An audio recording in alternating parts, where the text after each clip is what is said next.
Et salut à tous les amis, j'espère que vous allez bien, c'est Corentin. Aujourd'hui une vidéo, on va parler de Final Cut Pro.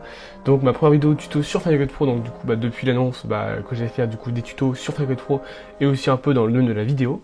Donc comme vous pouvez le voir, je suis pas dans le délai habituel parce que du coup je suis parti faire mes études, du coup voilà, j'ai pas emmené mon décor avec moi. Donc voilà, on est ici, c'est plutôt sympa, donc voilà, ça change. Donc aujourd'hui on va parler du coup de Final Cut Pro et pour cette première vidéo je vais vous montrer comment optimiser votre montage, donc comment faire en sorte qu'il y ait moins de bugs, que ça soit plus fluide, surtout sur des vieux Mac parce que on n'a pas tous les moyens de s'acheter un ordinateur qui coûte 4000 € pour faire des gros montages dessus, mais je vais vous montrer comment faire pour faire en sorte d'avoir un ordinateur qui tient la route et qui ne bug pas, enfin qui bug moins dans le montage.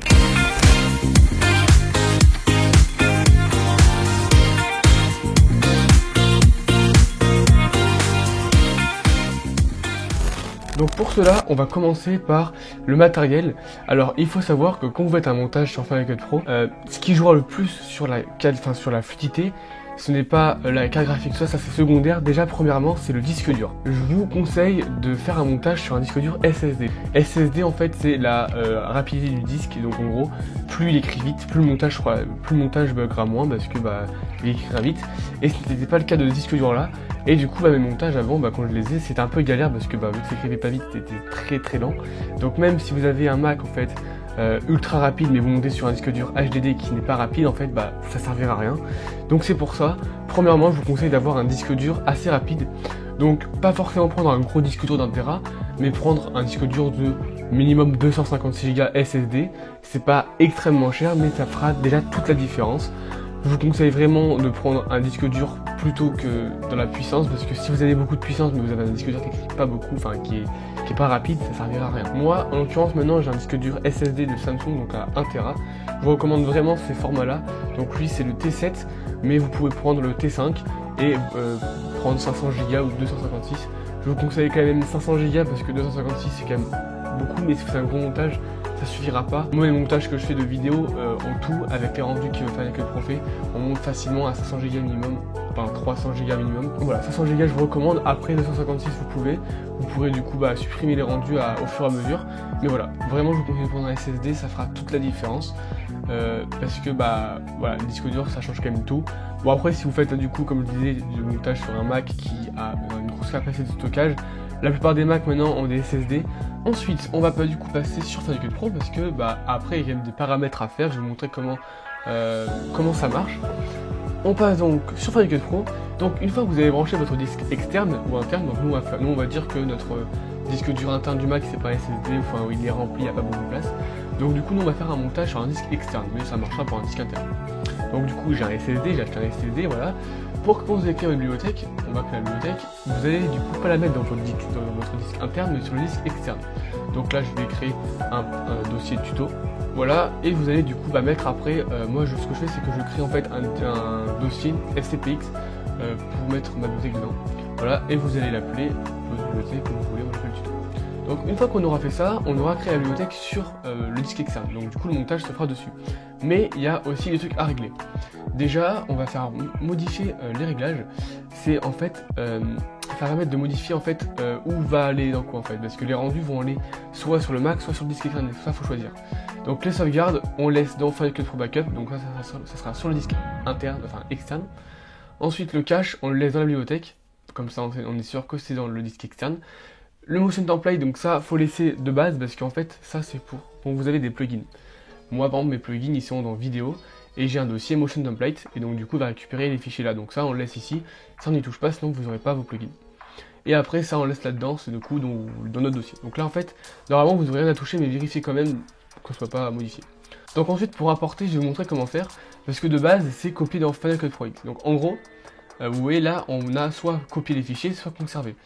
Je vais vous expliquer comment ça marche. Donc en fait, si vous avez deux disques durs, imaginons que vous avez votre disque externe, vous avez votre montage, et vous avez mis des rushs de vidéos sur un disque moins rapide.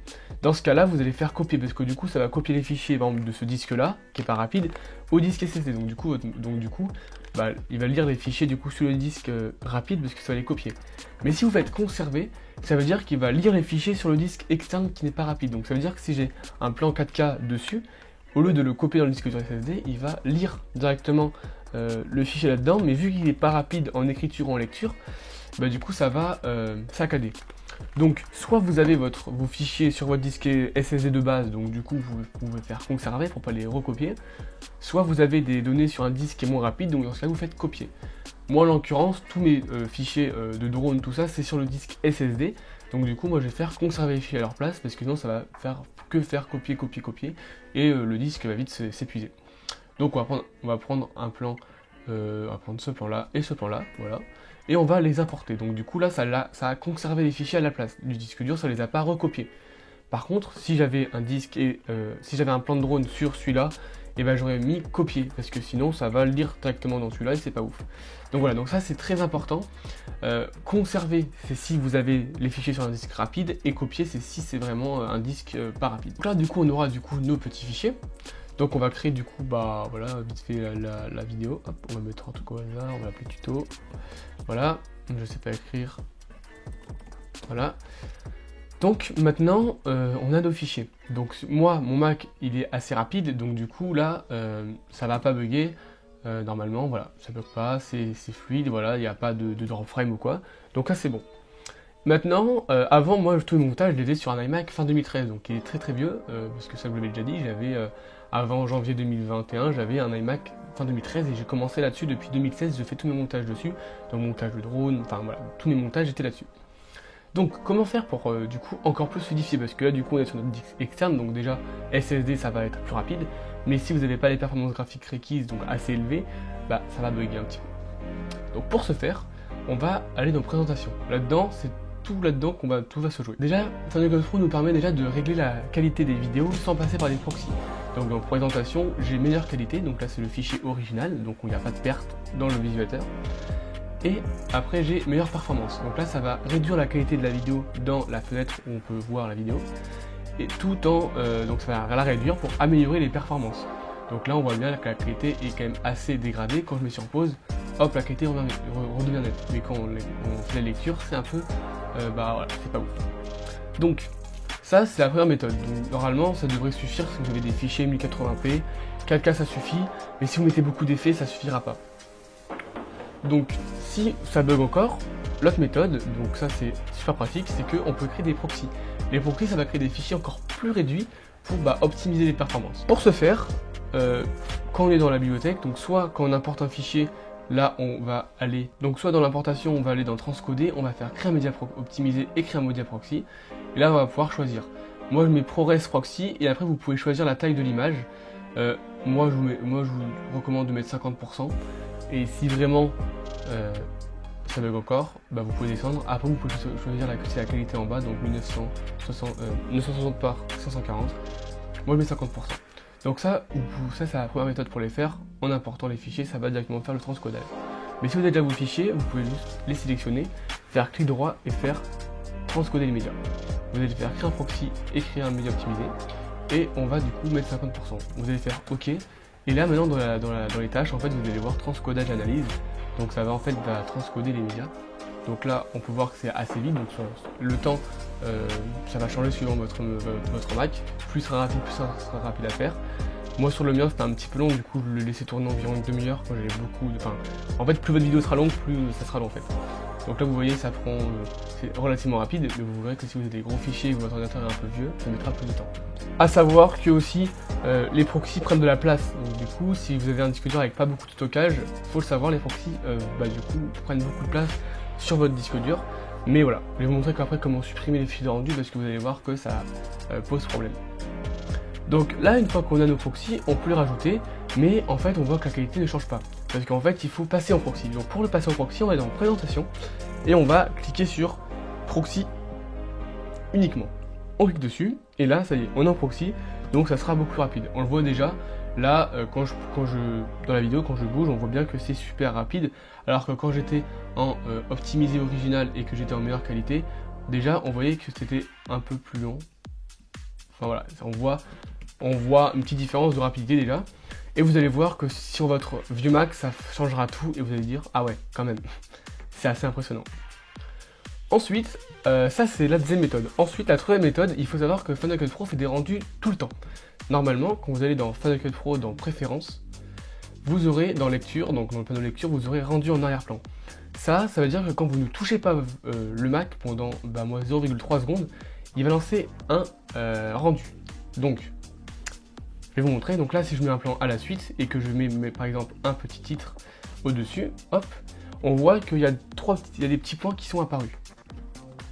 Des petits points sont apparus au-dessus de la timeline. Donc ça veut dire que le rendu n'est pas fait. On va voir que si je ne touche pas à l'écran, hop, là, la petite roue se met à tourner et pouf, il fait un rendu. Et ça, du coup, ça permet en fait de fluidifier la timeline pour avoir du coup beaucoup moins de bugs. Voilà. Donc ça, c'est assez pratique. Donc si même je change le titre, hop, je bouge, je mets sur pause, hop, les petits points ils changent parce que on a changé quelque chose et du coup, il va refaire un rendu. Et ça prend énormément de place. Vu qu'il fait des rendus tout le temps, ça prend beaucoup de place. Là, vous voyez que la vidéo, elle fait 1 minute 48, j'ai mis un seul titre. On peut voir que la bibliothèque, elle prend déjà 536 émos. C'est énorme. Alors, c'est super pratique quand votre Mac est assez vieux, mais voilà, les montages, moi mes montages prennent plus de 400 Go parce que ça fait plein de rendus. Donc c'est bien, mais je vais vous montrer aussi comment les enlever. Vous pouvez enlever les rendus que vous n'utilisez plus, parce que vous allez voir que si vous avez un disque dur de 256 Go, pouf, ça va prendre beaucoup trop de place. Donc pour les supprimer ces fichiers, on va faire fichier, supprimer les fichiers de bibliothèque générée, on va faire supprimer les fichiers de rendu. Donc soit vous avez fini votre montage, mais vous voulez garder le montage, vous voulez supprimer tout parce que vous voulez plus l'utiliser, vous faites tout et après vous supprimez tout en fait. Et si vous voulez supprimer juste les fichiers que vous n'utilisez plus, vous allez faire non utiliser seulement, vous allez faire OK. Donc là on va passer de 536 MO à, normalement ça va baisser un petit peu, 265 MO. Vous avez vu qu'on a déjà perdu la moitié, donc c'est assez pratique. Et si vous voulez tout supprimer parce que le montage vous voulez garder, mais vous voulez garder le montage le plus réduit possible, vous allez faire supprimer pareil, mais vous allez faire hop, tout, et on va tout sélectionner. Et là vous allez voir qu'on va encore perdre beaucoup de place. Hop, on revient sur le dessus, et là on passe à 6 MO. Vous voyez que c'est incroyable. Et après, si vous voulez pas que ça fasse de rendu, vous allez du coup dans les préférences de Final Cut Pro, donc commande virgule, ou sinon vous allez dans Final Cut Pro et dans préférences. Vous pouvez désactiver. Et donc du coup, ça veut dire que si vous avez un Mac vieux, il fera aucun rendu et ça va bugger à mort. Moi des fois je le désactive parce que mon Mac est assez récent et assez puissant. Donc du coup, voilà, je n'en ai pas besoin parfois, mais quand je fais des gros montages, je le laisse parce que c'est quand même pratique. Ça prend de la place, mais c'est pratique, et après on les supprime et c'est bon. Voilà. Donc c'est toutes ces méthodes là qui vous permettent de optimiser vos vidéos, enfin optimiser votre montage, parce que voilà, on a quand même plein d'outils super pratiques en fait, et donc du coup que les gens ne connaissent pas. Donc ça c'est assez pratique. Donc si vous avez un Mac assez vieux, en respectant tout ce que je vous ai donné, vous allez pouvoir déjà gagner beaucoup de fluidité. Déjà le disque dur, je trouve c'est le plus important, parce que j'ai remarqué que quand je faisais mes montages sur mon gros disque dur, du coup qui n'était pas SSD, sur mon iMac en 2013, quand j'ai eu mon SSD, donc je l'ai eu largement après avoir eu mon MacBook Pro, donc quand j'ai réessayé de mettre des montages sur le SSD sur l'iMac pour voir, en fait j'ai vu que en respectant ça, vous pouvez faire des trucs incroyables et que ça buguait pratiquement pas. Donc ça c'est super pratique, c'est super cool. Après, si vous n'avez pas le budget pour acheter un disque dur SSD, déjà en respectant déjà aussi les proxys et les rendus comme je vous ai montré, ça fera déjà le taf. Moi avant sur mon iMac, et j'avais pas de disque dur SSD, je montais sur ce truc là, je montais même pas sur le disque interne de mon Mac parce que ça prenait trop de place, et du coup je montais sur ce disque dur de 2 Tera qui n'était pas HDD, et ça buguait parfois, mais c'était tout à fait faisable et j'ai réussi à le faire. Donc j'espère que cette première vidéo sur Final Cut Pro vous aura plu. N'hésitez pas à vous abonner, ça ferait extrêmement plaisir. Dites-moi ce que vous en pensez. Du coup, je ferai de plus en plus de vidéos sur Final Cut Pro parce que, étant donné que maintenant je fais mes études, tout ça, c'est plus facile à faire. Donc j'espère que la vidéo vous aura plu. Vous pouvez me suivre sur Instagram et Twitter, les liens s'affichent du coup juste ici. Vous pouvez vous abonner comme je vous l'ai dit. Et puis moi je vous dis à la prochaine, c'était Corentin. Allez, salut!